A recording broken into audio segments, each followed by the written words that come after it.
Assalamualaikum warahmatullahi wabarakatuh. Hai, halo Delvers, terima kasih kamu udah klik video ini. Ketemu lagi sama aku Tamara Delv. Di video kali ini aku akan membahas mengenai segitiga Bermuda atau Bermuda Triangle. Kalau kalian suka video ini jangan lupa klik tombol subscribe. Terima kasih.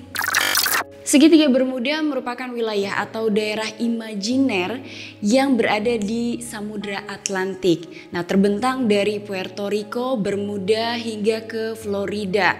Luasnya sekitar 500.000 sampai 1.500.000 mil persegi. Tapi banyak orang yang tidak mengetahui secara pasti berapa luas perairan ini karena ternyata segitiga Bermuda ini tidak terdapat di peta karena juga tidak diakui keberadaannya oleh US Board of Graphic dan juga mereka tidak memiliki arsip maupun file-file mengenai segitiga Bermuda. Segitiga Bermuda ini terkenal karena tingginya insiden hilangnya kapal, perahu maupun pesawat-pesawat yang melintasinya. Pesawat dan perahu ini hilang tanpa jejak, tanpa panggilan darurat dan bahkan puing-puing pesawatnya juga tidak ditemukan. Banyak orang yang mengatakan bahwa wilayah segitiga Bermuda ini adalah wilayah yang misterius. Bahkan insiden atau kecelakaan hilangnya pesawat, kapal bahkan perahu ini seringkali dikait-kaitkan dengan monster, alien, gas metana, UFO, bahkan adanya kekuatan supranatural. Tidak heran banyak juga orang yang menyebut segitiga Bermuda sebagai The Devil's Triangle. Tidak sedikit orang yang percaya bahwa segitiga Bermuda merupakan kerajaan iblis. Tapi sebenarnya segitiga Bermuda ini kapan pertama kali diungkap? Ternyata pertama kali diungkap adalah melalui catatan dari Columbus sekitar tahun 1942. Kala itu Columbus mengatakan awak kapalnya melihat kilatan cahaya yang pada saat itu diduga sebagai meteor. Hanya beberapa saat kemudian tiba-tiba saja sistem navigasi atau alat navigasi di kapalnya tidak berfungsi. Namun kala itu wilayah perairan tersebut belumlah bernama segitiga Bermuda.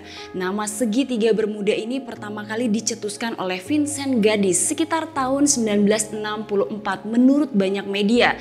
Tapi menurut US Navy, nama segitiga Bermuda ini diangkat oleh Vincent Gaddis pada tahun 1968. Setelah Vincent Gaddis mengungkap nama segitiga Bermuda di sebuah majalah yaitu Argosy. Nah, sedikit informasi, majalah Argosy ini pertama kali ditemukan cetakan pertamanya di tahun 1882. Ini merupakan majalah yang berasal dari Amerika dan sering mengungkap cerita-cerita fiksi. Setelah untuk pertama kalinya disebut sebagai segitiga Bermuda oleh Vincent Gaddis, kemudian beberapa penulis juga mengungkap nama yang sama. Salah satunya adalah Charles Berlitz yang sengaja membuat sebuah buku dengan judul The Bermuda Triangle. Mulai sejak saat itulah nama segitiga Bermuda semakin populer, semakin terkenal karena banyak ditulis di buku-buku atau ada di film-film. Namun ternyata banyak juga orang yang selalu berspekulasi bahwa segitiga Bermuda selalu memakan korban hilangnya pesawat tanpa jejak dan tidak akan pernah ditemukan kembali, bahkan sekalipun puing-puingnya. Salah satu kisah hilangnya pesawat yang paling terkenal adalah Flight 19 atau penerbangan 19. Pesawat ini tiba-tiba saja hilang secara misterius dan tidak pernah terlihat lagi setelah melintasi segitiga Bermuda. Kisah hilangnya Flight 19 adalah kisah yang telah diceritakan berkali-kali sebelumnya. Sayangnya seperti begitu banyak misteri dan kisah yang dihiasi banyak cerita lain.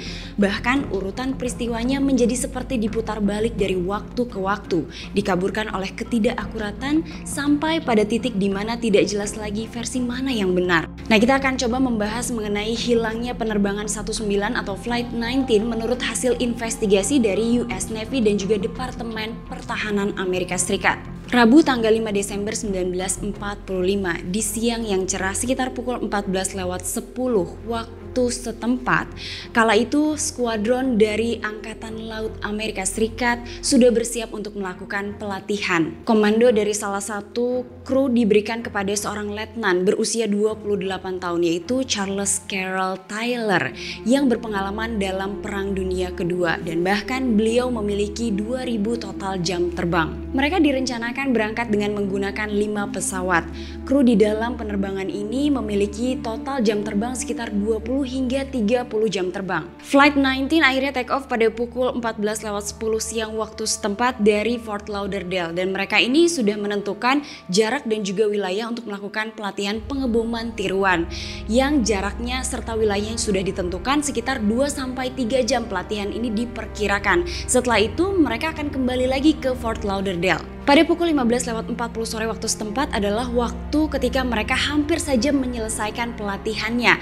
Ketika pesawat ini terbang, tiba-tiba sebuah transmisi tertangkap oleh beberapa pangkalan yang menyebutkan bahwa kru di dalam pesawat ini mengalami disorientasi dan juga kebingungan mengenai jarak dan posisi pesawat mereka. Di sisi lain ada skuadron yang bersiap untuk melakukan pelatihan pengeboman yang hampir sama yang dipimpin oleh Letnan Komandan Robert Cox. Nah, pada saat itu sebelum mereka berangkat, Letnan Robert ini tiba-tiba saja mendapatkan sebuah panggilan darurat yang diidentifikasi dari Flight 19. Namun tidak ada yang dapat memberikan jawaban yang akurat. Apakah Cox menceritakan dia mendengar seorang airman yang terdengar putus asa meminta untuk cek posisi? Hanya saja Cox menjawab transmisi dan bertanya ada apa masalahnya. Suara yang terdengar dari transmisi tersebut seperti suara dari Letnan Tyler. Tyler menyebutkan bahwa dua kompas di pesawatnya ini tiba-tiba tidak berfungsi, dan kemudian ia juga menyebutkan ia kehilangan arah dan tidak tahu posisi pesawat, juga tidak mengetahui di mana pangkalannya. Beberapa kru di darat juga menyebutkan bahwa mereka akan mengirimkan bantuan. Hanya saja Tyler pada saat itu tidak bisa memberikan posisi yang lengkap di mana sebenarnya kelima pesawat itu berada.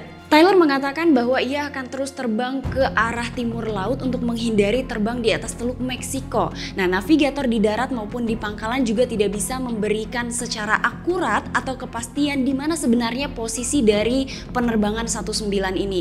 Suara dari transmisi ini semakin lama semakin pudar, maka banyak kru dan juga dari pangkalan mengatakan bahwa harusnya Tyler merubah frekuensinya. Tapi entah karena alasan apa, Tyler lebih memilih untuk tetap berada di frekuensi yang sama. Menurut beberapa ahli, gangguan frekuensi ini disebabkan oleh adanya gangguan dari penyiaran radio lain, atau juga karena kondisi penerbangan yang statis, atau juga mungkin karena adanya cuaca buruk. Pada pukul 16.30 sore waktu setempat dilaporkan bahwa pada saat itu cuaca mulai memburuk, dan Tyler pada saat itu menyebutkan bahwa mereka akan terbang ke arah barat. Sekitar pukul 17.30 waktu setempat, Tyler ini mendapatkan informasi bahwa bahan bakar di pesawat ini mungkin akan habis dalam waktu dekat.